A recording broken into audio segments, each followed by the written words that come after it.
The presenting sponsor of Moon Tower Soccer is FVF Law. To find out what makes FVF a different kind of injury law firm, you can visit fvf.law. Hello friends, thanks for listening to Moon Tower Soccer. This week we have a lot to talk about. We'll talk about the departure of Josh Wolff and the ensuing Rodolfo Borrell press conference. We'll talk about Austin's win in Portland and the loss against LA Galaxy, and then cover several other pieces of Austin FC news. We're also going to be joined by Adrian Healey for an interview that we did on Friday before everything this weekend happened. And so it's going to be a busy show, but I think it will be a fun one for that fact. My name is Landon. I'm joined, as always, by Mr. Jeremiah Bentley.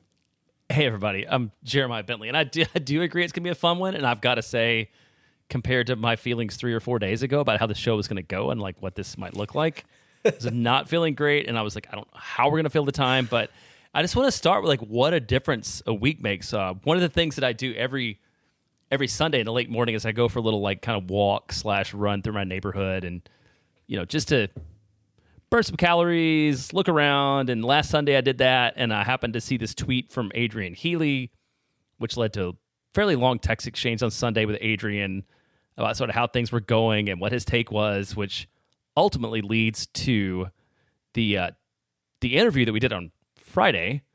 And then 1 week later, I'm again running around the neighborhood in late morning, and I open up this press release that I could not believe, saying Josh Wolff is gone. So like it has been a wild week in news. And then you went out to the FCito match, because I think that was maybe one of the things we hope we might be able to talk about with Nothing Good About Austin, is that they were going to make a run at the playoffs, which also did not happen. And then you ran into like the head coach of the men's national team. And like, let's talk about your Sunday and what happened. So I walk into, I wanted to go out. It was going to be hot. Luckily, the stands ended up being in the shade most of the game. But I wanted to go out and be at the last game, just because I knew there wasn't going to be another one to go to for a while. And then the Cragnolas also told me they were going to go, which was further enticement to go spend time with them, because people get surprised that we don't see Jeremiah and I or the Cragnolas. We don't get to see each other like not doing shows as much as we would like to. So any chance I get to hang out with any of them, I try to do that. So I went out to the game. I walk in. As soon as I walk into the stadium, Ray yells, "Hey, it's Landon." And then Mike Cragnola yells, "Hey, it's Landon." And then it became just like a bit that the whole stands got into, saying, "Hey, it's Landon. Hey, it's Landon. It's Landon." And then Mike starts chanting my name, "Landon, Landon." And there's, 75 people chanting my name as I'm walking up the stairs. And then it made even better I go and sit down next to Mike, and he says, "Pochettino's sitting right behind us." And I turn two rows up. There's a row of men in red U.S. national team jackets sitting behind us, and directly behind us is Mauricio Pochettino. Yeah, and they were in town for the match coming up, right? They're training out at St. David's Performance Center. I think I saw a bunch of people in those shirts walking around at St. David's. Yeah, I think they posted photos of training today, actually. Poch was there. Saw a bunch of people going to take photos with him at halftime. Mike is a big Tottenham fan, so he definitely wanted to go get one and got a picture. And then one interesting thing, I don't know if anybody cares about this, but this is the weird stuff I think is interesting, that Nico Estevez was, I think, kind of sanctioned by U.S. Soccer to be on this coaching staff, as like, this is a guy who knows these players, knows the system, knows MLS really well. So you're taking him too as kind of a guide to things like that. And there was like this row of people in chairs on the top row at Palmer Field there. And then over on the side, there was 3 other guys, and one of those was Nico Estevez. And so it's kind of clear where his spot in the team is there. He's there, but nobody wants him to be there. I love it. Okay, well, let's get into the story of the week. I guess before we get into the real story of the week, I mean, the one thing that we got out of the matches this week is Austin is officially done, which would lead into the big story of the week. So with the even with the win, because the win in Portland was by many fewer goals than it needed to be, subsequently followed by the loss against LA Galaxy, Austin is all the way out as of Saturday night, which leads to the press release that we got at believe it's like 11, I don't know, it's better, late morning on Sunday. Yeah. Following an in-person meeting between Austin FC founder, majority owner, and CEO Anthony Precourt, sporting director Rodolfo Borrell, and head coach Josh Wolff, Austin has announced today the decision to part ways with head coach Josh Wolff, effective immediately. Insert platitudes about appreciation for Josh Wolff and his project, which Borrell also opened the press conference with. I don't know if you saw this part of it. Like, he didn't give an opening statement, but then when the first question came out, he said, "Wait, before I answer anything, I want to say thank you to Josh Wolff," which I thought was a nice touch. Yeah, it shows his media savvy showing a little bit there, saying like, I should probably do this first. Yeah, so then we got that. Then we got the notice that the press conference would be at 2:30 on Monday, which is today, which I was able to attend, and we'll talk about that in a little more detail. One thing we didn't get in the press conference was they said it would be an interim coach to be named at a later date, essentially, and Borrell confirmed that today, that it is going to be Davy Arnaud, which is kind of what we all expected, right? Right. I think the only way it wasn't Davy Arnaud is if he was like so connected to Josh Wolff that he angrily walked out the door at the same time that he got the news. But yeah, which no coach in professional sports is going to be that way. So I think I said we went on the North End live stream on Sunday, and that was we were still speculating at that point, but that was my take there, is like, unless like there's like a relationship so severely broken that he's going to turn it down out of solidarity, it's going to be Davey. And I think it's a sign of like, okay, this is being handled professionally. Everything seems to be going above board here. Davey's going to do it. I think that makes sense. Yeah, it absolutely does. So we get that news yesterday. I mean, what was when you saw it? We haven't talked about this. Like, I don't know when you saw it. I happened to be like looking at my phone at the moment the news came out. So I saw it right away, but in the moment, like, how'd you feel about this? Were you surprised or anything? I mean, I was surprised. We'll set up the Adrian Healey interview later, but if we expected it to be this week, I don't know that we would have booked Adrian this week. That's fair. So yeah, I was surprised about the timing. The fact that it happened, I was not entirely surprised, but the timing for sure surprised. I guess like it did feel, I don't know, like I talked about last week, wanting the Band-Aid to be ripped off, to have a bit of a sense of closure on the season. That's kind of how I felt when I read it, was, okay, take a deep breath. We can look forward now, have a little bit of that off-season hope early. Yeah, and I would say I felt the same way. And from the event today, one of the things that Borrell talked about, he was very direct, because he asked this question several times. Why did you make the call? Why did you make it now? And he said, I've always set the bar as making the playoffs, and now we've missed the playoffs 3 times in 4 years, and those are my expectations, so that at the point in time when it becomes mathematically impossible for us to make the playoffs, then I'm going to move on it. And he was really, really sort of direct and like, no holds barred on that. So once you hear that, I'm like, oh yeah, well, I mean, it makes total sense. He did also talk about the fact that because of the break, it allows both the club and Josh Wolff, to Borrell's credit, to start thinking about what the next chapter looks like. The benefit being that it's also great for the fan base too, because we don't have to continue on this. I feel like at least for the last month, it's been this real spiral of chatter around what's going to happen or not happen or whatever, And so like, I'm very happy to be able to move past that, which is what I think we talked about on the North End show on Sunday afternoon too. Yeah. Looking at Josh Wolff's legacy, it will undoubtedly go down as a negative one, and for the most part, fairly so. But I think there's like, it will probably be more negative than he deserves to a certain extent. The guy was dealt a bad hand with the roster builds that Reyna left him with, and then Reyna leaving and forcing him to take over some of Reyna's duties while he was gone. Thinking back to the bad DP signings, Cecilio Dominguez booted off the team essentially mid-season and never being replaced throughout that season until Rigoni comes along, and then he's bad and gets booted essentially. But like the list of playing 2023 with no center backs, the list of misfortunes goes on and on and on. He was a first-time head coach. He signed up to play the game and then found out as soon as he signed up that, oh, you have to play on hard mode. And I don't know that like anybody is gonna succeed in that situation. He showed that he definitely wasn't going to succeed in that situation. So all that said, if it even is a little bit unfairly, the results have to matter, and the results have largely been very bad. And so like a sentiment I've seen in the fan base is that a culture of accountability needs to be set. And if you're going to set expectations for players, for coaching staff, for club employees, whoever, you have to then hold people accountable to those expectations, or people will learn really quickly that they won't be held to those expectations, and they will no longer hold themselves to those expectations. And so from a tone setting, a culture setting standpoint, this needed to happen. And again, I'm never going to cheer for anybody losing their job, but this needed to happen, and it feels good to be able to kind of move forward from it at this point.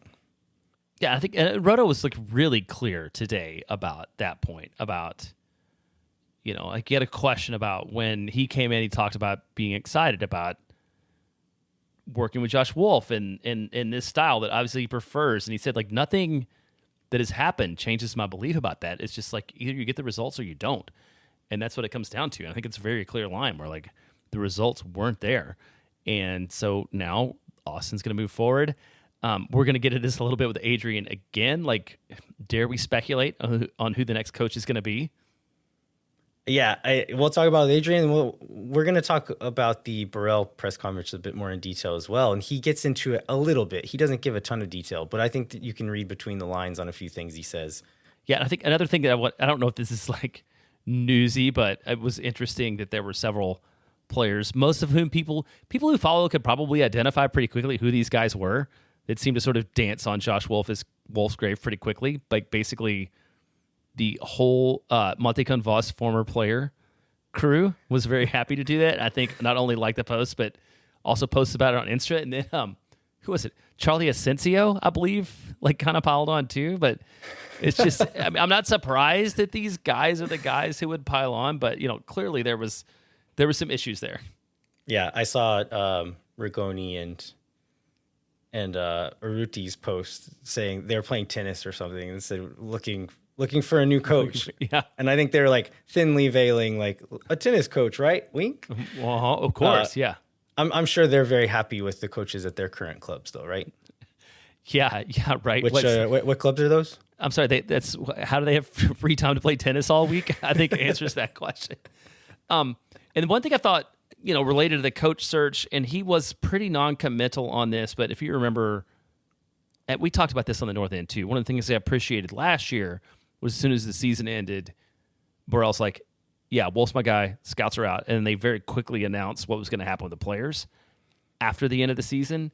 And he did say to this time that we might not know that as quickly. One, because there's a lot of options and a lot of decisions to be made, and some of these decisions to be made are going to affect other decisions, right? Like if you keep one guy at a position, it means somebody else has to go. And also he did say, like, I'm the person who makes the decisions, but I want the coach to have the position to have an input on that. So like I would expect the offseason move a little slower than it did last year. He said, like, I have a clear idea of what I want to do, but if there's a player, say I'm 50-50 on, it would be ideal to have the coach here to then weigh in on that decision.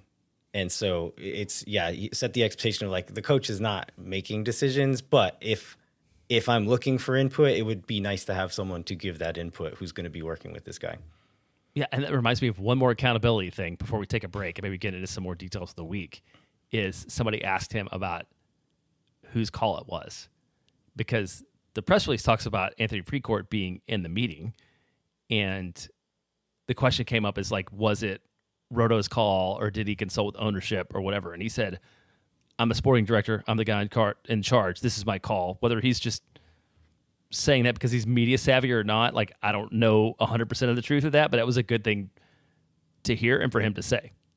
Yeah, that brings up another thing that I kind of wanted to bring up. And I think I've seen people discussing this in the fan base as well. It's like, how much do we think fan pressure played into this? I feel, man, that is a tough question. I'm going to give you. I have a little. No, I'll give you an answer. But if it's, I mean, it could easily be fan fiction. I feel like Rodo was clear that he had expectations, and those expectations weren't met. I believe that the fan pressure did not give the ownership group cover to push back on that decision. That if the fans had felt differently or acted differently, that maybe Precourt would have pushed back on this call. But the fact that there was not a lot of public support for the coach helped Rodo's position as a decision maker being able to do the things he needs to do. Yeah. I was trying to find this post that I saw online earlier. This is from Julian Devereaux. He posted this in Los Verdes Slack, and he said, "My hypothesis is that Rodo was always going to fire Wolff if we didn't make the playoffs, but that fan pressure helped create an atmosphere in which it would have been harder for Precourt or anyone else in the front office to second guess the decision." And I think that I agree. That hits the nail right on the head. Is Rodo knew what he wanted to do. The only question that I think anybody had was, okay, this is, and we'll talk about this with Adrian Healey as well, this is Precourt's guy. Will he pull the trigger? And I think that's where fan sentiment could have had an impact, is if there was any of that still existing, like any of that loyalty that was making him doubt that it was going to happen. That's where the fan pressure may have had an impact. All that said, I do think it was going to happen regardless, but it's always good to have the little extra insurance policy, right? Yeah, for sure. And that's I mean, Rodo talks about when he talks about the new coach, like this world is not binary, right? And there are many, many factors that contribute to a decision. And so maybe it wasn't like the biggest deciding factor, but it matters somewhat, for sure. Yeah. All right, well, we have a lot to talk about, so let's take a quick break. We're going to come back. We'll dive into more details from the Borrell press conference. We're going to cover both games that happens this week, and we're going to talk to Adrian Healey, and then also cover a bunch of news and probably something else I'm forgetting about right now. So hang tight. We'll be back with more Moon Tower Soccer. When no one is around.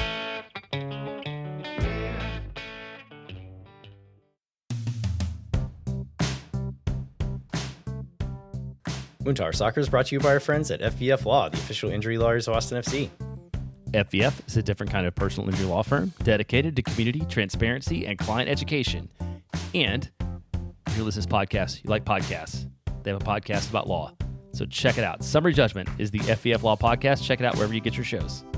You can go to FVF.law to find out what makes FVF a different kind of injury law firm and why understanding your legal options can dramatically change the outcome of a case. Once again, that's FVF.law. Amplify Credit Union is a member-owned financial cooperative that served the needs of Central Texans for over 5 decades. As a credit union, Amplify has no shareholders or parent companies. That means more of your money stays in the community. Amplify has been the home of fee-free banking since 2022. Their free checking accounts come with zero overdraft fees or minimum balances. That means Amplify fee-free checking accounts help you get more mileage from your everyday spending. And this remember we did the season opening show at Amplify, and they were talking about like hoping to do like a celebratory end-of-year tailgate party kind of thing, which is not going to happen because this year didn't turn out the way we hoped. But you know, that's okay. We'll go back there next year with like joy and excitement and hopefully like renewed energy about how 2025 might be. Hope springs eternal. Amplify membership is open to any Texas resident. To learn to trust your bank again at Amplify Credit Union. To learn more and to register for free parking for the last time of this season at the Amplify Esperanza branch on game day, go to www.goamplify.com/moontower-soccer. All right, we are back. Let's get into some more details of the Borrell press conference. So I guess we have a few bullet points that we're going to hit, and maybe we can reassess at the end and cover any other bits and bobs that we feel like we missed. But I guess let's start off with one of the questions that was asked is, why now? Or did we already cover this? Do we need to talk about this again? We did a little bit. Yeah, why now is because they were mathematically eliminated, and it gives both parties time to start the process of moving on, which I feel like was a very humane is probably not the word, but like a very, person-centric thing for Borrell to talk about. And I think the intent behind that question, the couple of times it was asked, is why not earlier? and And so he made it clear that like, and I think some people asked like, okay, had they made the playoffs, would he still have a job like now or at the end of the season? And he was like, well, no, it's not that simple. Like we're going to take the whole body of work and make a decision based on this. But the reason why now specifically was we officially are out of the playoffs. Yeah, and it was very one of those, he's at many times, this press conference lasted an hour, which is longer than most of these do. It also, I think, is shorter than the last one that we did with him. So he's very generous with his time and answers to the press. And then sometimes when stuff like this, he's like super direct. He's like, I'm tired of telling you guys. I told you at the beginning of the year, playoffs was the minimum. We didn't make the playoffs. What else you'd expect me to do? Then the other thing that he talked through was kind of on Sunday, which I thought was interesting. So went to the stadium. We heard pre-court Borrell, Josh Wolff communicated the decision. Says it was a sad day for all of us. He communicated that to the staff and to the players. And people asked about the players, like, what did you call everybody? And he's like, no, we got home at 4 or 5 in the morning, I think, from LA. And I was talking to Cam, who works with the team, said he got back home at 6, slept for 90 minutes, and then got awoken by a like, hey, buddy, guess what? Like, show up at the office. You've got some stuff to do. Back to work. Yeah, so what he said was they texted all the players that morning so they could find out before the news broke publicly, which makes a ton of sense and what he also talks about, like once you start calling, people start calling people, right? And you can't stay ahead of the story. So there's this chain. And I also get into the Fagundes situation, right? Yeah, where right. Okay, someone leaked it. We just have to call him now. We can't do the meeting anymore. All plans are off. Give him a call. Yeah, exactly. So I think they probably learned from that and wanted to avoid that. And then I guess also, but they probably have some guys who were leaving on international duty they couldn't get a hold of either, because they would be going out pretty quickly. So I think that was interesting. This is super exciting for all of us in the room. We again got the names you wouldn't believe quote from him about coaches, because people were asking about the coaching search. He said, well, since yesterday I've heard from at least 25 coaches. Names you wouldn't believe are interested. Yeah, he doubled down. I was like, "Oh, you're calling your shot, buddy." And it's really interesting that he's doing it because he's very clear. And I think we'll probably run into some of these spots later where he's very clear about not saying something offhandedly that then accidentally sets an expectation by the press or by the fan base. And then he gave an example about, well, if I say the coach is, this is in Spanish, but he's like, if I say the coach is going to have long eyelashes offhandedly, and then I hire a guy and he doesn't have long eyelashes, then y'all are going to come back to me. And so I prefer not to say anything at this point, but it was very much in that vein of speaking like multiple times throughout the press conference, which made it even a bigger deal that he doubled down on the names you wouldn't believe thing. Yeah, so let's hit on that next point, because I think that's the big question that everybody has, is about the coaching search, what he's looking for, what the time for it was, what I got repeatedly out of that. And I'm interested to get your perspective. He's like, I have a plan. It's a great plan.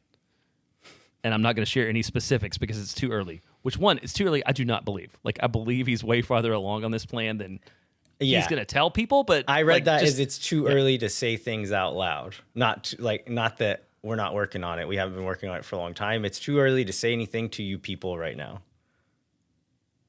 Yeah, absolutely. I agree with that. So what did you... I guess you are MLS experts. But yeah, after being asked, I think 4 or 5 times, the last time he actually started giving examples. This was a question in Spanish. And then he came back and started speaking English for a bit to apologize to Eric Goodman, saying, I know you asked this and I didn't answer, and I'm answering it now. Sorry. And then kept speaking Spanish.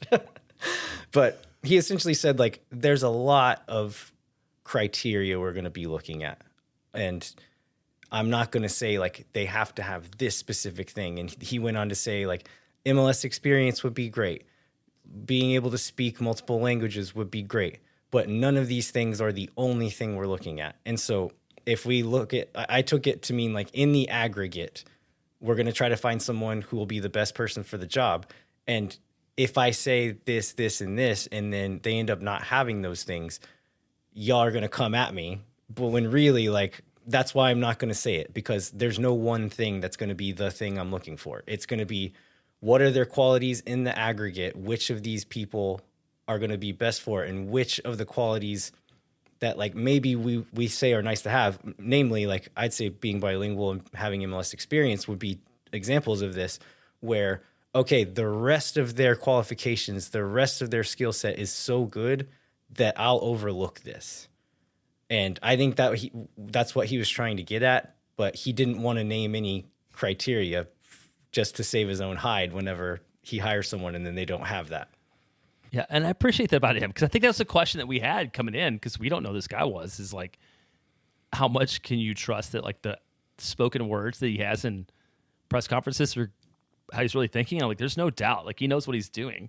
Yeah, and he's always going to be honest. He's not winging it. And he seems No. any details he gives you, he seems to be pretty mindful of them and intentional about it, and then we'll bring them up. It's like, I told you last time this, and now. Yeah, I had a boss like that, and it always annoyed me because I'm like, yeah, you're right. I didn't do that. I'm sorry. One of those that kind of came in at the end that he talked about was, because the question came up, I think, again, from Moises, about, like, sort of relationship with the fans. And he talked about that being a factor too, about somebody who wanted to build that bridge, who cared about the fans and, like, wanted to connect. And I felt that was, like, a little bit of a admission that was not one of Josh Wolff's strengths. And he very much couched it in, like, this is not the only thing I'm going to make a decision about, but it's part of it too. So as a fan, that was good to hear. Yeah. We also got some questions about specific players and kind of their futures. One of them being Owen Wolff. I've seen some concern online and some people worried that, like, oh, is Owen going to try to leave? I think this is good news for Owen. It's going to make his life a lot easier. And Borrell kind of said as much. Like, he went out of his way a couple of different times to say, Owen has been unfairly treated because of, like, being the coach's kid. And he went on to say, like, I was nervous about this situation because I didn't put them together. I came here and they were here. Like, this was the situation. And I was honestly nervous about it. And I got here and saw what a professional Owen is, how mature he is, how well he's handled it. And, like, having to be in a locker room with people who, like in every locker room, are not always going to be happy with the coach, or will maybe say an offhanded comment about the coach. And Owen's in there and having to kind of live through that stuff, and just really commended Owen on how professional he's been with it all, but said, like, it doesn't affect it all. Owen's under contract. Owen's a great player. We have a future for him. Question about Danny Pereira, same thing. Like, we've got an option. We want him here. And kind of couched it with saying, like, he didn't say it in as many words. What I read from it was like, someone might come in with a huge offer and we have to listen. But our plans are for Danny to be here. Same thing with Sebastian Driussi. Has Driussi requested a transfer? Are you planning on leaving? It's like, we're not planning on moving him. Have you heard something? Like, kind of joking. Like, did you see something on Twitter that Driussi's going to leave? Yeah, I thought that was all good. I especially appreciated the Owen stuff, because he talked about Owen being, being a professional and being mature, but also, like, being a super talented player and a person they want to have along. It wasn't just like, yeah, Owen's got a contract, so we have to keep him, but it was very much a, like, Owen's, like, young and talented and mature and adds a lot to this team, and then we want to keep him. And then I missed this totally because it was all in Spanish. He talked about Mikel Dessler, so why don't you get into that? Yeah, this was one of those, a thing I've learned about Borrell is he likes to sneak in little humble brags every once in a while. And the fact that he's backed them all up so far, I'm like, go for it. I'll take this information if you want to tell me. But he used this as an example of, like, how difficult it is to build a good roster in MLS, and even more difficult whenever he comes in and the roster is, as far as, like, salary cap goes, was in a really bad spot. And he gave the example of Mikel Dessler, that, okay, Dessler's this player doing really well in Ligue 1 France. We go to them in January saying, hey, this guy's almost out of contract. We're interested in him.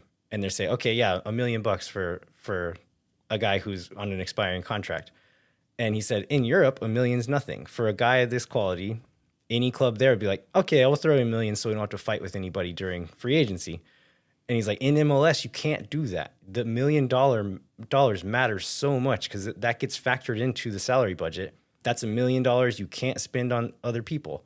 And so the fact that we got Dessler on a free is a huge deal. And the trade-off was we had to wait 6 months. We couldn't do it in January, so we had to do it in June.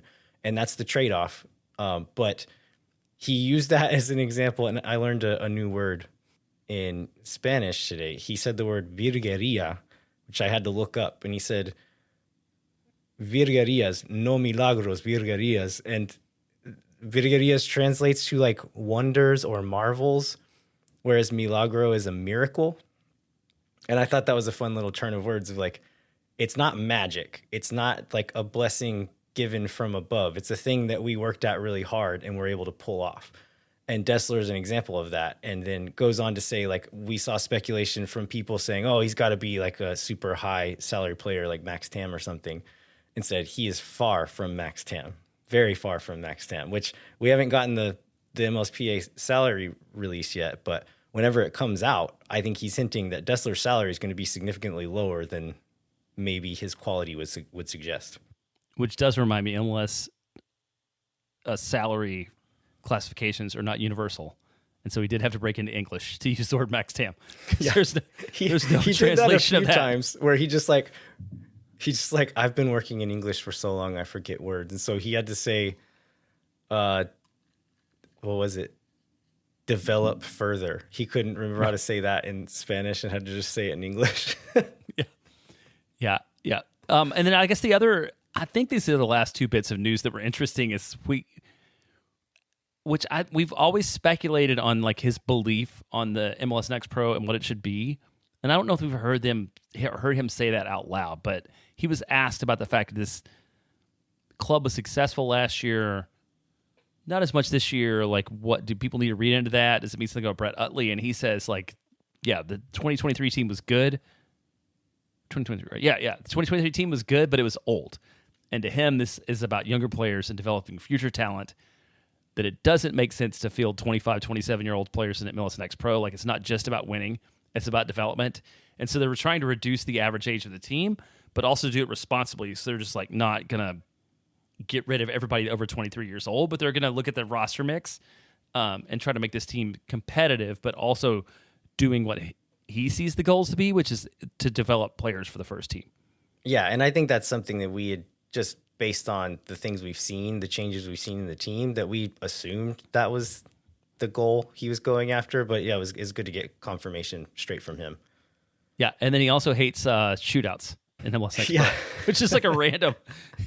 I mean, he talked about it for a while, too, right? Yeah. Unprompted. Nobody asked him about that. Yeah, this were sort of. I think it was the answer to the same question. He said, Yeah. "Well, also like if you win, you should get 3. If you tie, you should get 1. If you lose, you should get 0." And I don't understand why we have these shootouts because like you played 90 minutes and you're tired, and they're kind of dumb. Which I don't know. It was good for him for like taking this moment, his platform to go after that. But that was just an interesting aside in the whole conversation. And then I guess he was asked kind of in a roundabout way, specifically about Alex Ring and like exercising options. And that answer got back to the thing that we talked about, I think off the top, about that's a decision that has to be made to the offseason in the context of the whole roster, and probably one that needs to be made with some input from the next coach about what he wants to see. Yeah. And I don't know. I would guess Borrell sees Alex Ring the same way that we do, is that great player for the right price. And currently he's on the wrong price. So I'm sure that will be the conversation had. Let's talk to him. Can we get it at the right price? You're welcome to stay. If not, good luck, sir. Totally. All right. Does that cover everything you want to talk about on the presser? That hits all my high points. I think so. I did. Looking through the rest of the notes. Oh yeah, about halfway through, we got what's become a bit of a tradition of Jorge Iturralde asks a question and Borrell dresses him down for about 10 or 15 minutes before we move on and stop talking to him. Yeah, as always. I think that's about it, though. I mean, yeah, it's less eventful than past Borrell press conferences, which is but it's a high bar, right? We always get a lot of info, so this is still some good info, and we also just hadn't talked to him in a long time, right? Right. Yeah, it's been forever since we heard from him, and it was funny at the very end. I think it was after the thing's over. He's like, "I'd be happy to show up every week if you guys want to talk to me, but nobody cares this much." And Eric, Goodman, and Colby are like, "No, we'll be here every Tuesday if you want to be here every Tuesday." Yeah, and Cam was not into that. He was very much like, yeah, I was like, "This is not Cam happening." and Ryan are like making hand gestures to him.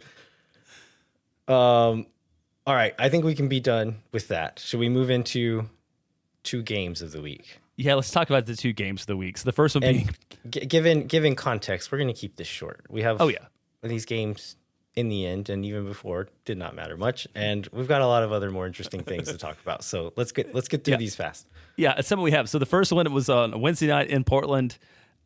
Austin picks up the 1-0 victory in the defiance of every statistic. So Portland 59% possession, Portland 26-7 on shots, Portland 10-1 on shots on target, Portland 2.45 to 0.3 X goals. It just gets this one Danny Pereira goal that needed a lot of help to get into the net to pick up the win on the road. Like, one, I had a lot of trouble staying awake for it, and I did a lot of like nodding off and then like having to rewind to watch it. Yeah, these in real time. midweek West Coast ones are rough. They're tough, but I don't. What do you want to talk about on this one? I mean, we should talk about the goal, but we should talk about Brad Stuver, and that may be it. Yeah, I think this gives me a reason to trot out my favorite saying from 2022, which is these other teams should stop expecting goals and start scoring them. Yeah, and that's what Danny Pereira did. I mean, he strikes the ball well, but it gets deflected, and that seems like the only reason it went in was because it got deflected. So it's kind of a recycle ball. Danny gathers it at the top of the box. Big touch inside with his left foot. Strikes it really cleanly, but the way Crepeau was diving, it seemed like he was going to have it covered. Bounces off of, do you remember, or did you notice whose leg it bounced off of? I did not. Austin FC legend Kamal Miller. Goes off of Miller's thigh, sends Crepeau the wrong way, and bounces into the goal. And after all those stats that say that Portland should have probably scored 3 or 4 on us, Austin walks away with a 1-0 victory. That's right. I remember I did see these posts online about how Kamal Miller finally came through for Austin, and I did not understand it, but now it makes a ton of sense. Like Brad Stuver, like Big played game strong, played angry, big game, like really control the box, control what was going on in front of him, was rewarded to being on team of the match week. And probably not surprisingly, we'll get into this a little bit later, he's one of the players that's like shortlisted for one of the end of season awards. So like really he was the guy that kept Austin in this in more ways than one. And I thought Galler had a big game too at right back, moving back there. Jonathan Rodriguez has had a really big season, and they kept him pretty quiet most of the night. And Gallagher was part of the reason why that was happening. He did a really good job kind of staying tight on him, not letting him receive balls in space where he is really dangerous. And then he did that because Dessler was out on Wednesday, and then he ended up missing both matches, right? He was questionable and out questionable for both, but not on the roster for either. We got I think like a good game from Svatak. Like he continues to show that he's like the best center back, and also was gonna fight the whole Portland team at the end of the match. I wanted to talk about this. This was one of my favorite moments of a kind of dull match. I don't remember what happened. Somebody gets fouled. Players are coming together, kind of shoving each other, and the camera cuts to Svatak with someone holding him back, and his eyes are the size of dinner plates, and looks like he's about to eat somebody, just murder them. And I just yelled a warning at the television to the Portland Timbers player saying, "Careful, he moved here from a war." Like, don't mess with this guy, because he's like so calm, like so like poker faced most of the time. To see him react like that is like, oh yeah, this guy comes from a place where he's probably had to learn to take care of himself quite well, and is also very large. So maybe tread lightly. Don't mess that. Yeah, and the other thing about this one is we got Brad Stuver was captain this match, because this is also one of 2 games in this week where we did not get a start from Alex Ring, which I think we talked about on the North End podcast. I do not know what to read into that. I don't have a really strong opinion on that. So Stuver captains both matches. I don't feel like he had as much to do in this one as captain as he did against LA. Yeah. Because against LA, with Ted Uncle on the field, there's a lot of refereeing and a lot of chatting going on, So I don't know. Yeah. Anything else you want to cover on Portland before we move on to the weekend? No, let's move on to the Galaxy one. Because the Galaxy one, so Austin, this is one of those where Austin looks pretty strong, especially in the first 15 minutes. But ultimately ends up losing this one 2-1 at the end of it. Number one for me, just at a high level, the difference in talent is on display. And we talked about that in the preview. But the fact that there's Peck, Puig, Paintsel, Joveljic in the attack for LA, and then Austin has what Austin has. Marco Royce, did he even play? I mean, there's also I don't think he was even guy. on the bench. That guy wasn't even on the bench. Yeah. So that was a big part of it. And then I think a lot of it came out of that. Dessler's not available. Bukhari did not start, which I think we can talk about that for a second. I think a lot of people read it as him being punished for poor performances. I don't think it necessarily means that. It very well could have been that, but I think he's been pulled 60 minutes in the last couple of games he's played, looking like he's flagging a little bit and not able to kind of keep the pace up. And then also against Portland, they kind of shut him down. They were not giving him much space to work. He wasn't super effective in that game. And so I think you could see a logic where it's okay, let's put Gallagher there in the first half on the wing. Let's try to shut them down, not let them score in the first half, then bring Bukhari on and see if he can go against these tired legs. And in the second half, he did come on, and which almost worked. Effective. Yeah. So we also had another weird thing. Brendan Hines-Ike was in the starting lineup along with Swatak and Cascante. So I was assuming this was going to be a straight up pure back 3 with Biro and Gallagher as wing backs. But it ended up being Hines-Ike played straight up fullback and did a decent job. He was okay. I mean, yeah, he did the best version of playing fullback that Brendan Hines-Ike can do. There was, there were moments when he was lacking, but I mean, he was not the worst player on the team and not really one of the huge reasons for the goals either. Yeah, I'm not arguing to keep him there forever, but I was impressed with how well he did. What else? Any other lineup notes here? No, I think we hit on them because we talked about this is what you expect if you don't have Alex Ring in the lineup and you do have Andrew Dessler. Oh, and you do have what was it the midweek when Josh talked about Vyson shutting it down for the year, I think. Yeah. Because of injury. So he's not an option too. So not at all surprised by this lineup that we have. Seems very, very fit with it. And like I said, Austin looks pretty strong early. Although the numbers are pretty balanced, both ways. Until we get first of all, the game doesn't start on time because there's a pregame smoke show. And I'm glad they waited because it was really hard to see the first 2 or 3 minutes, even after the start of the game was delayed. But ultimately, on these goals, Austin just gets outclassed in terms of talent. Yeah, there's some decision making stuff here as well, but overall, it's just these guys are good. And if you give them that space, they're going to kill you. So the first one comes 31st minute. Gabriel Peck receives it wide. I can't remember how the ball gets there, but Biro is out wide defending him 1v1. He goes in, sticks a leg in to try to win the tackle against one of the most dangerous, dribbling players in the league and almost wins it, but not quite. And then Peck is past him because he gambles on that and gets beat. After he beats Biro, nobody fully steps out, and everybody just if we just kind of wait, he'll end up passing it. And this feels like a very Austin FC conditioned mentality where it's well, the guys we go up against in practice can't create their own shot and score from here, so I'm not going to worry about it. And nobody ever steps, nobody closes them off. They're all just waiting for the pass and saying like, okay, when he makes the pass, I'm going to jump the next guy. And nobody ever does it, and he just rips a shot from. It's a tough finish from the angle, but where he places it and where it's from, like a guy like that's going to score a lot of times when he gets a chance in that area. So. They just have to show him a bit more respect in this game.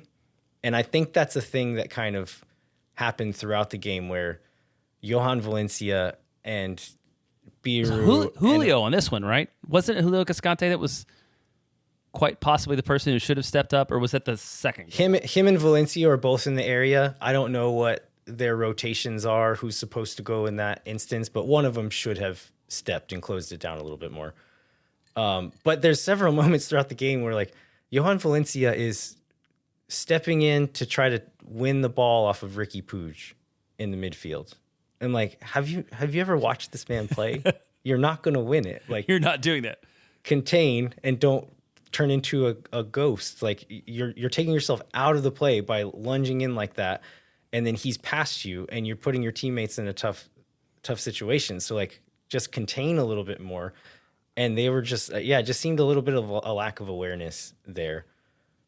LA's given a penalty, gets overturned rightly. Valencia does not touch Joveljic, and he goes down. They go to VAR, overturn it. There's a big tackle on Bukhari at one point that I think we can talk about a bit more at the end of the game for reasons that will become apparent. But did they give any card? Was there a yellow or was it just a foul?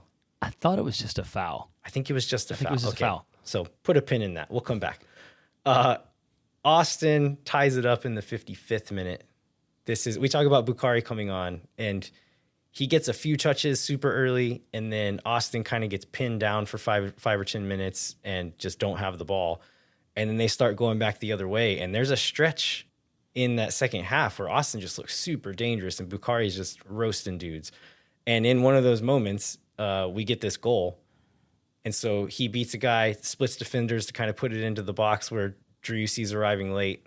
And he smashes it with the amount of frustration that you would expect a guy like that has after not scoring in so long.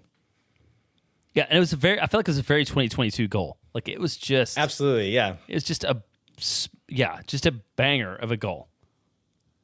I think Austin had like a little stretch where they looked pretty dangerous and had Galaxy under pressure. That all changes in the 76th minute. Joveljic scores a goal. I think this was... I'm forgetting what the order of events was here, but a pretty poorly defended moment. They should have done a little bit better. And then on top of that, it was just a killer finish by Joveljic. But he shouldn't have ever really gotten to that scenario. But after that, it seemed like it was just kind of over. Frustrations were high during most of this game anyway. And then as the Galaxy are passing the ball around Austin, the crowd is starting to throw out some olays with each pass that goes. Then we start to see it get a little bit spicy, which leads to the moment at the end of the game that I referenced earlier. All right, this is after 10 yellow cards, and Delgado did get a yellow card at 60, so I believe that to be... Okay. I believe he did get a yellow card at that. And there was also, I'm loving this, Novak Mikovic gets a yellow, not on pitch, because it was the backup goalkeeper in a penny who decided to like get in the middle of a scrum. Only yellow for whatever reason, yes. And then Guilherme Biro at 90 plus 13 picks up a red, and I will say it's probably a pretty fair red. It's a red. It's a red, but it leads to a lot of narrative. Leads to Greg Vanny like going to the player and then like yelling at Josh Wolff. It's just like a really ugly end of the game. Yeah. So, yeah, I think this tackle from Biro is absolutely a red card. And if for no other reason, if this happens at a different moment in the game, I think it's still a red, but maybe it looks a little different there. But because of the game state, because of the frustration that's being shown by everyone, the moment in the game, like the level of aggression was unwarranted at this point in time. And he goes in and is trying to wreck Riqui Puig. On the broadcast, Kindred of St. Aubin is the analyst on this call. I want to start off by saying I like Kendra. Normally, I really enjoy her coverage. There's a lot of analysts, color commentators, whatever you want to call that position, like the number 2 in the booth, that are afraid to stick their neck out and have an opinion about something, and will, because of that, only speak in cliches and will not actually say anything that's happening on the field or try to read what's happening on the field. Kendra's one of the people who will watch a soccer game, can read a soccer game, and then tell you what she's seeing, which I really appreciate, which made it even more frustrating to hear what she said at the end of this game, which she acted like it was the worst offense in the history of soccer that Biro tried to take out Riqui Puig in this moment. And to me, I did not read his studs weren't up. He goes in hard for sure, but he's aiming at the ball. I think he touches the ball. He does. And his ankles are tucked as if to say, like, I'm going to kick you with my shins. I'm not going studs in. So I'm going to make you feel it, but I'm not going to hurt you.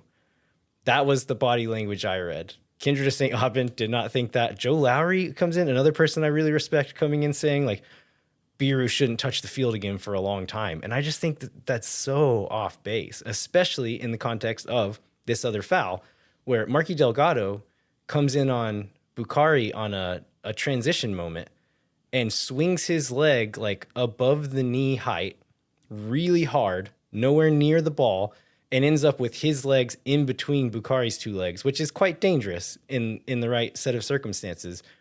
And he does get a yellow, apparently. I was thinking it was just a foul, but to me, that is an obvious red. And the broadcast team said nothing about it in the moment. And then we're saying Biro should be hanged, essentially. And that was really, really frustrating to me. Yeah, I would, so I want to agree with 2 points that you made. One with Kendra, like, I felt a lot of the online criticism was like quite misogynistic about like, absolutely how dare this girl she's great. I agree. She's really Usually. smart, way smarter than 90% of the people doing that job in this league, if not a higher percentage. She's really, really intelligent when it comes to the soccer stuff. And then the other point is, I watched the video that Joe Lowry posted like 10 times afterwards because I just did not see the same thing that he saw. And then I think today during like on some other shows, we've seen some reaction like kind of pushing back on that. I mean, yeah, I think Twellman came at him saying like it's not that bad. For whoever Alexi Lawless is. Yeah, I was going to say. And somebody on the CBS show today too, I think said the same thing. I don't remember who. Okay. So, but yeah, it was a lot out of that. Obviously, the LAFC fans felt like that was a very fair tackle. Didn't worry about it. Then I guess we've talked about most of like the post game or the player things. I was thinking about one thing I thought was like Wolff was kind of chippy in terms of pushing back on questions and directly criticizing officiating, which he doesn't always do in the post game. Yeah. Do you think he kind of knew something was up, or do you think is this just like how he reacts in the moment? I feel like he's been acting a little differently for a few weeks now, where there was often a narrative. I guess just like the way I'm reading his body language, his behavior is very much like Josh Wolff versus the public perception of Josh Wolff. And in the last handful of games in like midweek press stuff, it's very much felt like Josh Wolff framing himself against fan and media perspective, but also against like Austin FC front office and like against everybody. A little like veiled remarks about like, well, yeah, we're not going to make the playoffs, but like the roster was thin, and like kind of deflecting blame onto the roster build and onto the front office type stuff. And I feel like he was doing that a bit more than before. So yeah, I do think he was feeling it and kind of waiting for it. And so I'm guessing that he was not that surprised to get a request from Borrell and Precourt to meet him at the stadium on Sunday. Yeah. All right. Let's I think we can move on. We'll take a break. We'll do a little bit more news. We'll have this Adrian Healey interview, which we talked about before. It was like we thought it was going to be big news the week, and that was like the third biggest story of the week. But we still love to have Adrian on. So like, hang on, and we'll be right back. Moon Tower Soccer is brought to you by Tony C's Pizza and Beer Garden, serving New York style pizza and authentic Italian. Now open at Round Rock in front of Del Diamond and on Anderson Lane near Shoal Creek Boulevard. Tony C's is Austin owned and operated. Our Anderson Lane Beer Garden is just 2 miles from Q2 Stadium. Stop by for pizza and a pint before all of this year's home games. And with TVs on every wall, it's a perfect spot to watch all away games. You can check out the Pizza of the Month, Pizza Polly, which actually, I will tell you, I'm very excited about checking out. I have not yet, but all these words that I'm going to read after this make me very excited. Marinara, fresh mozzarella, burrata, basil, and prosciutto crudo. So Jackson Bentley and I will definitely be checking out the Pizza of the Month probably as soon as this weekend at the Tony C's on Anderson Lane, which is our preferred location. Don't forget 2 for Tuesday, where 2 pizzas are the price of 1 every Tuesday, and Pitcher Perfect Thursday, where pitchers are half price every Thursday. Check out Tony C's online at TonyC'sBeerGarden.com.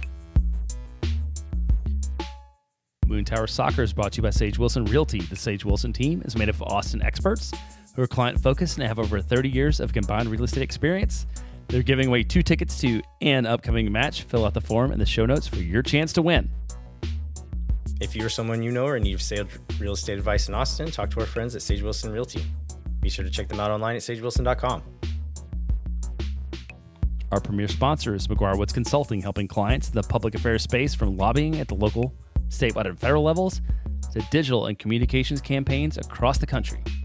McGuire Woods Consulting has offices in 10 MLS cities and is proud to support Moon Tower Soccer and support Austin FC's march to the 2025 playoffs. There you go. We're starting early. Contact our friends at McGuire Woods Consulting at mwcllc.com for more information. All right, we're back. We're going to talk to Adrian Healey, but first we have a couple of pieces of Austin FC news that we're going to get through really quickly. Jeremiah, where should we start? All right, let's start with you were at the Austin FC 2 FCito match on Sunday. We've talked about seeing Pochettino. Austin, from what I saw on TV, felt like they were looking really strong and leading early, and then it all kind of fell apart. So it ends up with a losing 4-3. Ultimately, it doesn't matter because Houston Dynamo 2 beat Vancouver 2. So because of that, no matter what happened in Austin, Austin was going to lose. I mean, I was curious about like your take on the game and then also like your take on the crowd. Like, was it a good crowd? Did the Wolff news affect the crowd? Like, just maybe walk through that. Yeah, it was a decent crowd. I think a lot of people wanted to go out because it was the last game, because there was potential playoff implications. And then I saw a few people saying like, hey, let's go celebrate the Wolff firing together at the game. So I think a few extra people showed up because of that. Adia Silva was buying pitchers of beer for everyone as a celebratory gesture. So the crowd was quite good. They got a good True Love Will Find You in the End singing at the end of the game to all the players. So that was nice. But yeah, disappointing into the season. But again, that's what this team is for learning, for growing. And it feels like a lot of the players have done that this year. Irvin Torres is really stepping up. We'll talk about him in a second. Micah Burton has shown some growth.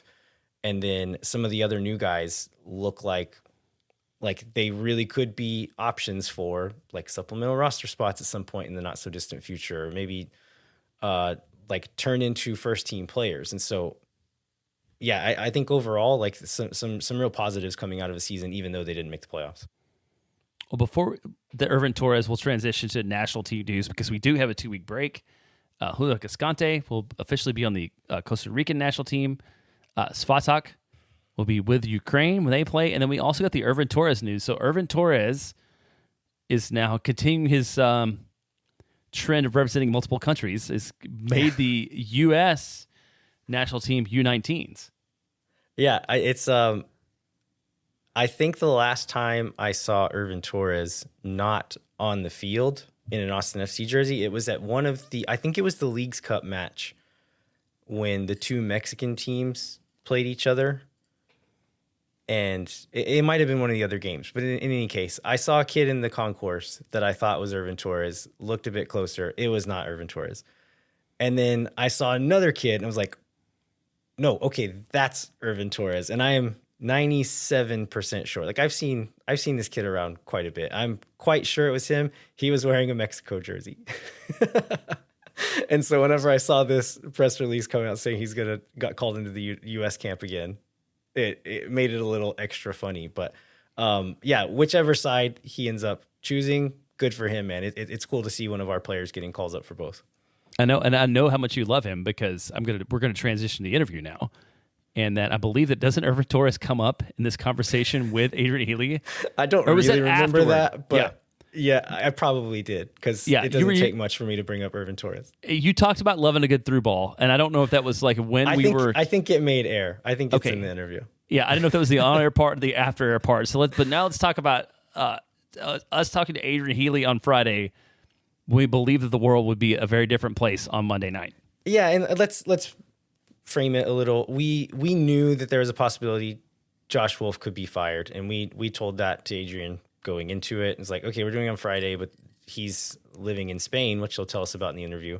And so timing-wise, it just worked out like that was kind of the only time we could do it. But we decided to go ahead with it because anything that he said or felt or read about the situation, all of it's still true in the light of Wolff actually being fired now.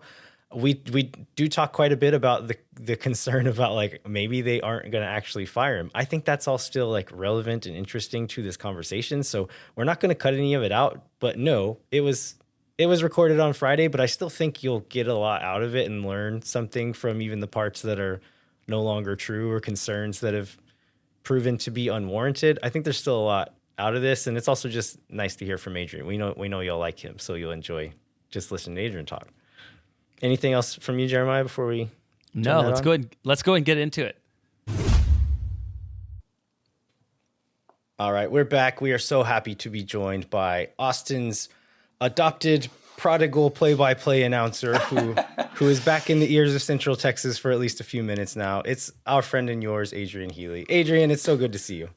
Oh, it's fantastic to see both of you, fine-looking gentlemen as well, full of the joys of an October Austin temperature surge, I'm sure, and missing you guys a lot, missing the whole city a lot.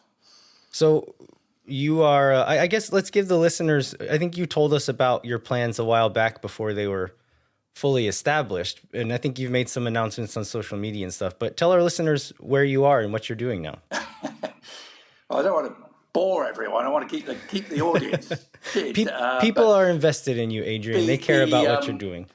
Well, the Cliff Notes version, when the Apple thing happened at the end of last year, it kind of opened up a door opportunity to do something me and my wife had wanted to do for many years and talked about doing for many years. It suddenly was like, oh, we can do this. So we went to travel around Southeast Asia for a few months, always knowing that kind of the next chapter we wanted to try Spain. And I was already doing some La Liga work for ESPN as well, while living in Austin, obviously doing it remotely. And they offered up the opportunity to continue that work and, in fact, increase it if we were going to land in Spain. So we were like, you know what? Let's go and do it. My wife had lived here for a year before. She lived in Madrid. She's much better at Spanish than I am. I'm still I'm still the beginner, shall we say. But loving life in Valencia, which is a fabulous city, reminds me in many ways of Austin. Similar climate, similar sort of artistic bent, mixture of old and new, and just the right size. A very, very livable city of about 1 million people. Except it's right on the ocean. That's where it changes. And right on the Mediterranean. So we're very much loving life here, but always, keeping very close tabs on what's going on in Austin, and it remains very, very dear to me. And now I consider myself, a full-blown fan of the club rather than working and covering them. I just support them, and I continue to watch everything with keen interest from afar.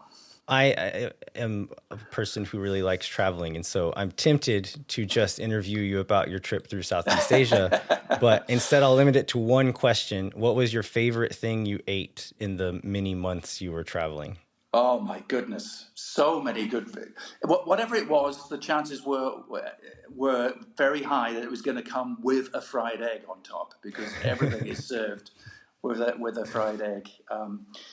There was a seafood dish in Malaysia which was kind of it was a mix of things. It was I'm not going to do it justice by trying to pronounce it. But it's chow tao, something like that. It was a mixture of noodles and seafood that was just unbelievable. In fact, I couldn't stop ordering it wherever I went. But Malaysia was the best place that we had that. But yeah, food was amazing. Every now and then we'd have to break down and have something Western, like once every 2 weeks. And then when we got just every once in a while. yeah, and then when we got back to Austin in June, we were like craving Mexican by that time. So we were like sprinting to the east side to chow down. During the stretch I wasn't living in the States, I would be in a similar state to where you were, I'm sure, and make a poor decision of trying to get Mexican food in Europe or wherever I was, or trying to find good craft beer in other countries. And I'd finally learn my lessons, like, stop trying. Eat the food that's there. That's what they're going to be good at. Yeah. Whenever you go back to the States, you can have an IPA and some tacos or whatever. But while you're there, don't even try.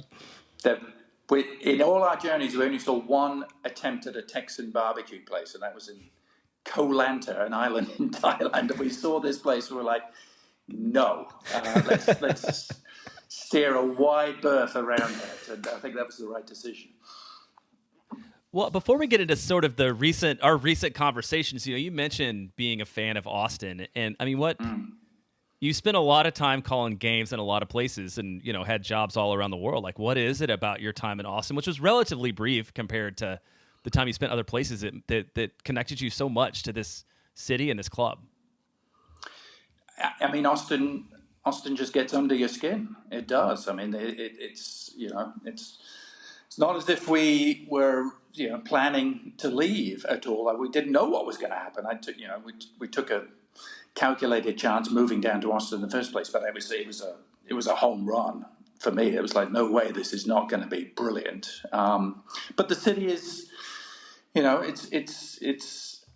it's kind of quirky. It's artistic. It's so many things unique, and the fact that this football club was coming to town to be kind of the final piece that was missing in the Austin mosaic was what made the opportunity so special. I mean, to bring the first professional team of any sport was just too good. So I've been emotionally invested in the club and the city right from the word go, and that goes beyond a time of working for them or even working in the league anymore. I just it's been tough following from some of the time zones we've been in. I mean, trying to watch any game from Malaysia, even in Europe. I mean, the MLS kickoff times are 2 a.m. So I'm often kind of waking up first thing in the morning and clicking straight over to Apple to watch the condensed highlights of what happened the night before. But yeah, it's one of those hard to describe things. But there's something about that verde and black that just gets right under your skin.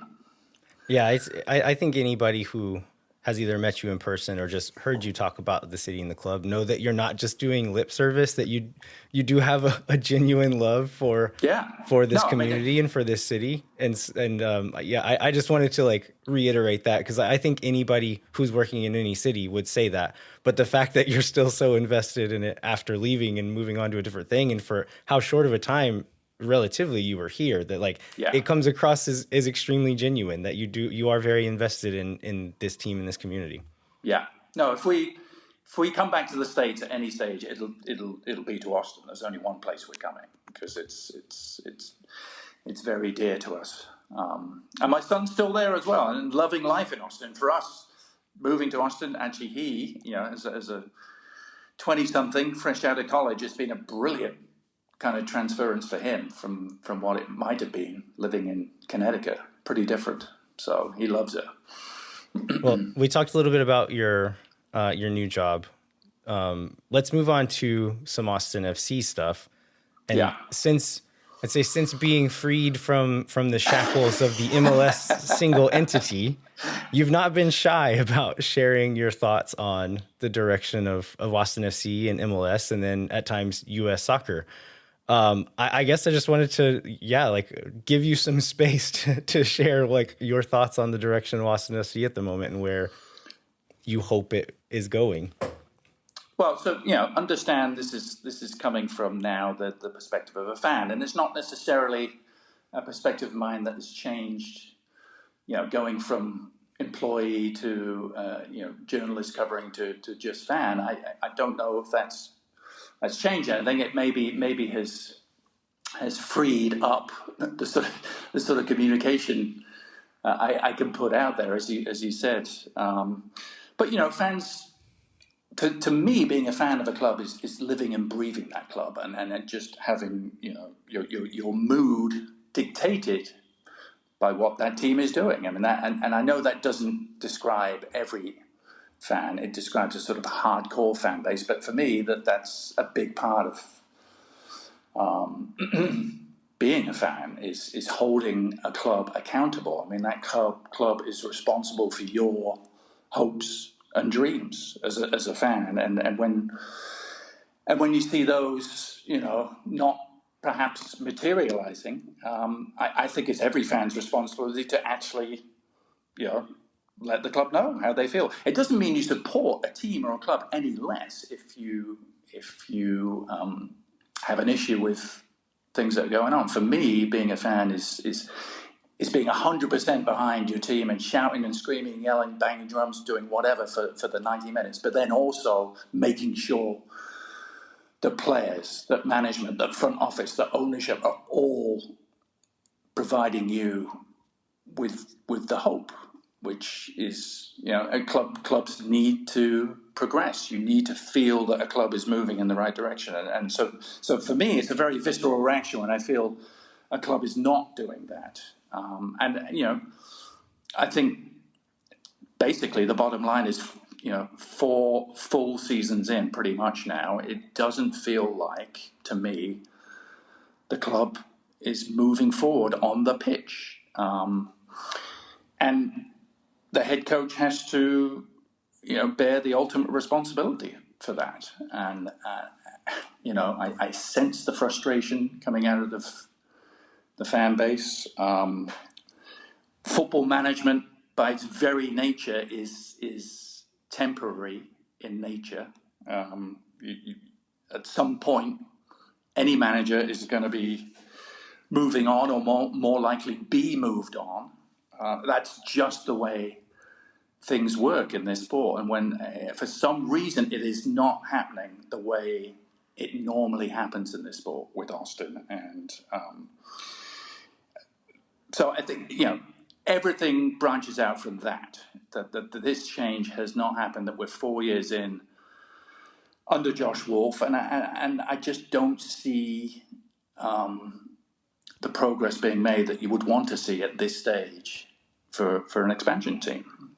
And I think we're starting to see the effects of that in the fan base. The hardcore fans, with the protests they have my utmost respect for doing that. But even some of the more casual fans, we started to see some stayaways, some drifting, some attrition, because results do matter. They do. Yeah. You had a tweet the other day that kind of sparked a conversation between me and some friends about like attendance wasn't great at that most recent home game, and you had a tweet kind of linking it to Josh Wolff, and it kind of started a conversation of like, do we think the average attendee of a match at Q2 is choosing not to go to a game because of Josh Wolff, or is it simply that our team isn't good or fun to watch? Like, do you think there's a 1-to-1 with specifically who the coach is? Yeah. Well, no, those are not mutually exclusive questions. I think if the team are not winning or not producing or not performing the way they should, then that's, that is the responsibility of the head coach. So fans staying away or not being or being discontented it's not a personal thing with Josh Wolff. It's a okay. So the team's not where I want them to be. They're not great. They're clinging to hopes of finishing in 9th place out of 14. It's not enough to get me there. So I get your line of questioning, but I think the two things are not distinct, Landon. Yeah. I think and I 100% agree with you that they're not distinct. Here, let's do Jeremiah. What's your Duolingo streak? 1,018 straight days of Duolingos. Yeah. Okay, I'm going to teach y'all a word that's probably not in Duolingo, but the word is like Spanish slang, and it's tiki-smikis. Haven't come across that either. If someone is tiki-smikis, I think the best like one word translation is a nitpicker or nitpicky, or someone who's too focused on the details. I'm teaching you this word so you can apply it to me. I'm not arguing that the coach is entirely disconnected from the quality on the field, or also not arguing that we should keep Josh Wolff. I don't think we should. But like, as far as the attendance and like getting people engaged again, like I believe if a player like Cucho Hernandez, for example, I think he has 30 goal contributions this year. One addition like that to this exact same team, Austin probably scores 10 or 15 more goals in a season and probably finishes like top 6 in the West. In that world, I think attendance and excitement around the club is probably really high, and most of those people don't care who the coach is. Right. But again, very tiki-smikis of me. I think all of that is very much related to the coach. And then also, you talked about just like this being the norm of what it is and like how much man management plays into it. Even if Josh Wolff is a better coach than we all think he is, at a certain point, I think David Goss made this point when he was on our show, that players are just going to be tired of hearing the same thing over and over when it's not been working, even if it is or isn't the right thing or the right message being shown is irrelevant at that point. Like, losses are losses, and everyone's probably tired of losing and probably tired of hearing the same message after losing for so long. So yeah, I mean, there's lots of different things. There's probably many more things in the modern game involved in being a head coach, manager, whatever you want to call him, than there used to be. And I think Josh is maybe pretty good at some of those. I mean, I think he's probably a good X's and O's coach with a whiteboard talking about the theories of the game.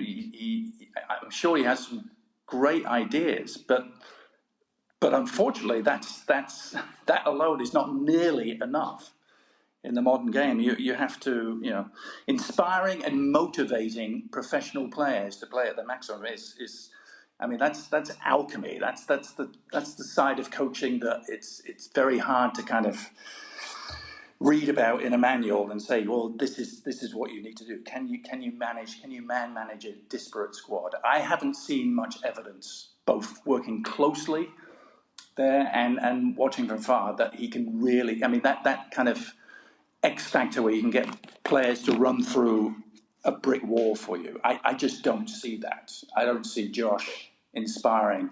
It's not his fault. It's just the way it is. And also your public persona. And I think that's a big part of being a modern manager, particularly in a city like Austin, which is, all about a show. It's all about, the sort of the artistic side of things, the quirk. I mean, if you had a manager that kind of represented the true spirit of the city, it would be a home run. And Josh, again, no fault of his own. He's just not that guy. He's just a kind of straightforward guy. And yes, you can be that but in the current media age, coaches have to be able to. I mean, you're the face and voice of the club. Fans are hanging on your every word. Players are looking and hanging on your every word. They judge managers by what they say publicly, and I'm just not seeing anything from Josh that inspires the fan base or inspires his own players in that regard. Man, you hit on my next question. You answered the question I was going to ask you about how what are the effects of kind of being prickly and antagonistic toward the media and not paying any fan service doesn't seem to do him any favors, and that's kind of you kind of hit on that already.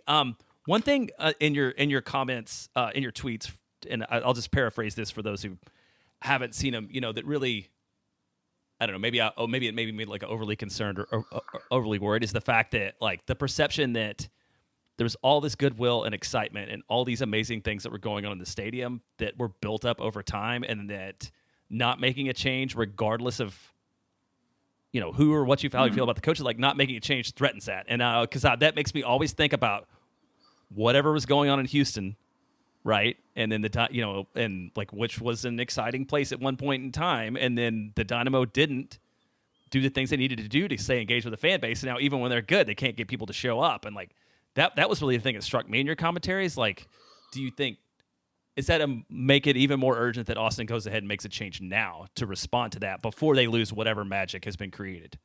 Yeah, I think Austin is a special enough place that it would take a lot longer for that level of attrition to happen. I think, and I think the club knows that. I mean, I think the club, there's such a backlog of season ticket holders, demand.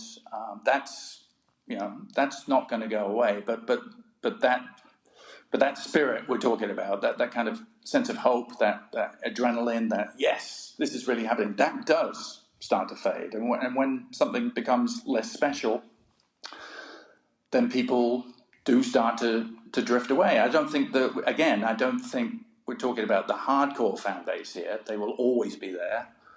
We're talking about some of the more peripheral fan base, which the club has done a great job in marketing too. I mean, the marketing effort to launch this club was fantastic, but it has to, you can't just rely on that. And I don't think Austin are alone in MLS in kind of putting the emphasis on that rather than winning. But ultimately, you need to win. You do. I mean, it's just.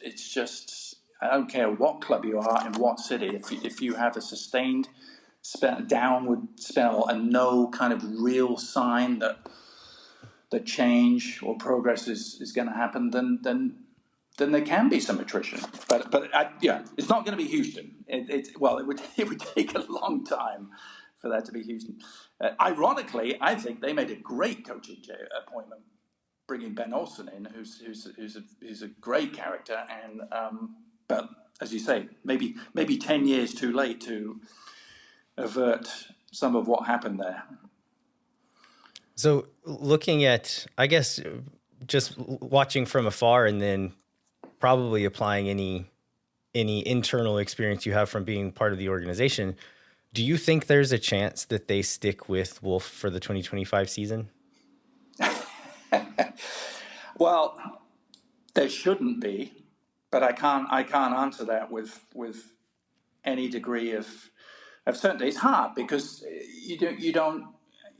I mean, clearly, there's a very special relationship between Josh and the ownership group. I mean, they actually took a massive, what looked like to me on the outside at the time, gamble appointing him in the first place. I mean, given what prior expansion teams had done, Atlanta going out and getting Tata Martino, LAFC, Bob Bradley, the two most recent examples in the years leading up to Austin. I mean, those are major, major coaches to go out and get. We took the Columbus Crew assistant coach. So clearly there was a special relationship, and clearly there's a lot of loyalty involved, and in some ways I respect that, but there is very little room for that level of loyalty in professional soccer. You don't see it very often, and often it's ends up being misplaced. So I only say all of that to say I'm not 100% sure a change will happen. I think Rodolfo Borrell has said all the right things. Does he actually think those things? I don't know. I haven't ever had a chance to kind of talk to him up close and personal. He said the right things when he first took over. I haven't heard much from him recently, interestingly. But I think it's been many months since he last spoke to the media. Which is interesting because he went through a phase of talking a lot, and that seems to have. So I don't know. It's going to be very interesting. I mean, I don't know how they can look at it and not realize that it is time. You could have made that argument. Could have made that argument very strongly last year. In fact, I think I tried to make that argument last year. Talking about the loyalty aspect, I think like my hope, and I probably is shared by quite a few Austin FC fans, is that Rodolfo Borrell has come in and brought maybe a bit more clout and gravity to the decision-making room. Do you think his resume and his stature in the world of soccer, do you think that changes the calculus at all as far as like Precourt will say, okay, if you say this is the right move, we're going to go with it? Or do you think, and I know we're asking you to project a lot of stuff onto people that you don't know what they're thinking or doing, but do you have any thoughts on that concept? I guess all I can say is I would hope fervently that is the case, that Anthony Precourt and the other owners, let's not forget them, because they're also part of this. I mean, the 6 or 7 man ownership group, Eddie Margain, I know Anthony is the key decision maker, but they all have an input. And I hope they have given Rodolfo full leeway to make the decision that he would want to. There may have been a thought in his head, Rodolfo's that is, that last year was not the time. He couldn't come in and make a change immediately. Josh Wolff was employee number 3 at this game. He preceded Claudio Reyna by a few months.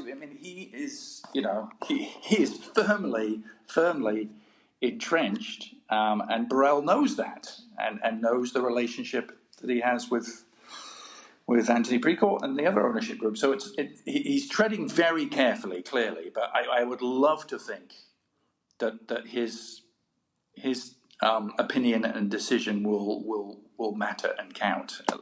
Let's hope so. So if let's assume this world in which everybody does the right thing and we get a change, when do you think we get this announcement? Personally, I do not see it happening before the end of the season, but could see it happening very shortly after. But what's your perspective on when we might get news? Yeah, good question. Depends really what's been happening behind the scenes. How you can only assume that Rodolfo Borrell has got all his ducks lined up in a row, that he knows what plan A, B, and C is in the event that Josh goes. How available are those managers? But I would think time is very much of the essence, because this is going to be an off season of some amount of churn and turmoil, I would think, on the playing staff. So you've got to have a manager in at the earliest opportunity to kind of shape what's going to happen. You don't get that long in an MLS offseason, and it's tough as well because, of course, the rest of the world is not in an off season, so it's harder to move players around at times in the winter. But I would think the desire is to make that change at the earliest opportunity. Whether that actually happens, you're asking me, is that going to happen? I can't answer that, Landon and Jeremiah. I wish I could. It's the logical thing to happen, but so often the logical thing to happen doesn't happen. So yeah, I've been thinking about this a lot, and if let's say there's a board in front of me and we're placing bets, where I'm going to put a chip on the date that I think is most likely, I would put it on October 21st or something right now. Yeah. If we move past October 21st, I don't think I'm putting my chip on October 27th for my second go. I think I'm putting it on May 1st or something like that at that point. Yeah. If you know you're going to make the change, there's no point delaying a day after the end of the regular season. The only reason for a delay is if there is uncertainty. So if it doesn't happen on that day, then we've got uncertainty. If they do decide to make a change, what do you have any predictions or hopes of what direction they go as far as the profile that they're looking for, the type of person they're hoping to bring in? Really good question, and I've thought about this a lot. I don't have an answer for you, sort of specific, no specific names, but again, a lot of it would revolve around Rodolfo Borrell and what he sees the future of the playing squad looking like, what he sees being out there in terms of the potential manager pool. You'd want it to be someone. I'd like someone of reasonable stature, reasonable, experience. MLS experience would be very useful too, but not 100% necessary. It's hard to thread that needle, right? Like to get someone with both. Yeah. And a lot of the guys who do fit that mold are recently hired elsewhere. I think Domi Torrent and Ronnie Dyla are two examples of reasonable success in Europe, success in MLS. They both took jobs like a month ago. And so not to say that they wouldn't take another one in a few months, but it makes it less likely. And so threading that needle is hard. We had David Goss on not too long ago, and he made, I guess, the argument to maybe follow Minnesota United's model instead of going for head coach at a smaller team or MLS retread, going with an assistant coach at a big Euro team. They brought in a Manchester United assistant. I mean, it would make sense with Borrell's background to just start calling Pep Guardiola assistants, right? And saying hey, you want to move to Austin? Who's the next city assistant? Well, that worked out pretty well for New York City when they did that with Patrick Vieira, who was already in the Citigroup organization, and he was fabulous with New York City. Actually, he's still out there. How about that for a name? But again, there's probably going to be some financial constraints as well. I can't help coming back to the feeling that the reason they haven't made a change up to now is they signed Josh to such a long-term contract and would. So that's clearly in their thinking. Is like how does the money work? But it's such an important decision that can't be what's driving the car here. I mean, who else is out there at the moment? Giovanni Savarese is still, he is a very interesting coach to me because he did great with Portland, got them to 2 MLS Cup finals, didn't win either of them. Was great as a head coach before that at a level down with the old New York Cosmos. Classic case of go on. It's like I see the appeal in multiple directions. Someone like Savarese or I can't remember. I want to say there's another MLS retread that's out there at the moment. It's like they've shown that with a good enough squad, they can do quite well in this league. Yeah. And so it's like, but are we settling at that point instead of swinging for the fences and going for something great if we don't go for something else? So I don't know the answer. I don't know that anybody knows the answer. Otherwise, we would have seen more success or a more clear trend as far as what ownership groups are going for. But it's going to be interesting to see what they end up doing. Yeah. And that's why, Borrell's decision will also revolve around what does he see happening on the playing side? I mean, is Sebastian Driussi going to stay? Is he going to continue to be a key part? Is that getting a manager that can get the best out of him again? Is that a sort of a key part of his thinking? So we don't know. But I can only imagine there's all sorts of lines of thought being investigated. Jeremiah, do you have any other questions before we finish up here? No, man. I just really appreciate your time, especially you making time in the evening in Spain for us. I say this every time we talk to you. One of my favorite parts of this whole experience is getting to text Adrian Healey about soccer stuff on occasion, and we love it when you make it back to the city. And I think you're going to be back before too long in this fall. And we'd love to grab a beer with you and really appreciate sharing with us. And I guess just to go back to where we started, if you can let us know kind of people who are looking for more of Adrian, where can we find your work?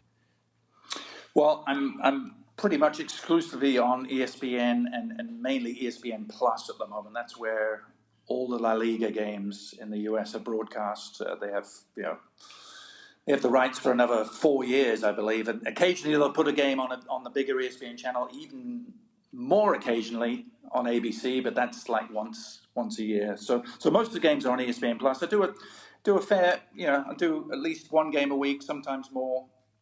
Do appearances on the FC show. I've actually got to do the FC show tonight, talking little Real Madrid, doing Barcelona Alaves as the next game. So yeah, it's great. It's a great league to cover.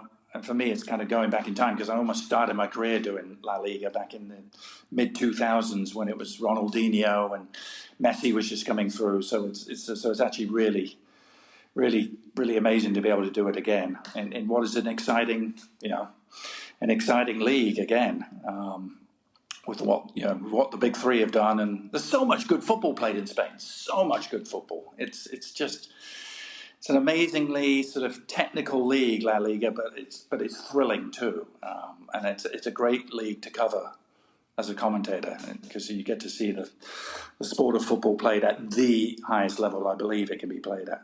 Yeah, I noticed looking at your Twitter profile that you said something about seeking out beautiful through balls in sunshine or something like that. Yes. You're in the right place for both of those things.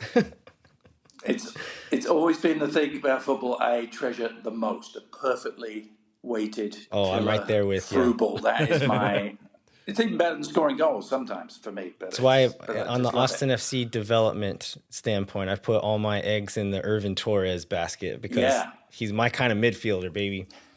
All right, Adrian, thanks so much. We're very appreciative. All the best to you and your family over in Spain, and hopefully we can do this again soon. Love to grab a holiday drink with you guys. We will be back in town between Thanksgiving and Christmas, so we'll make it happen.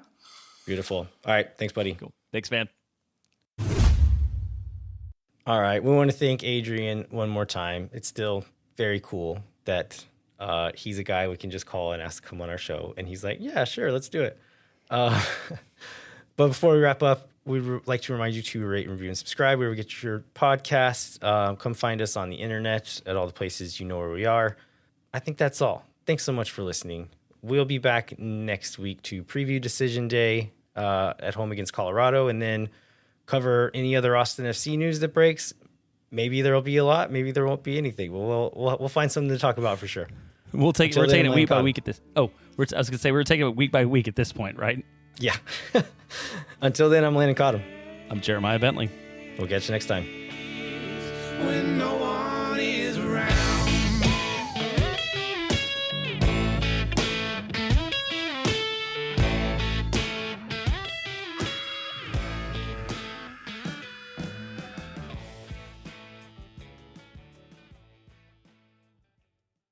Think for nothing, you never. La gente Oh my God.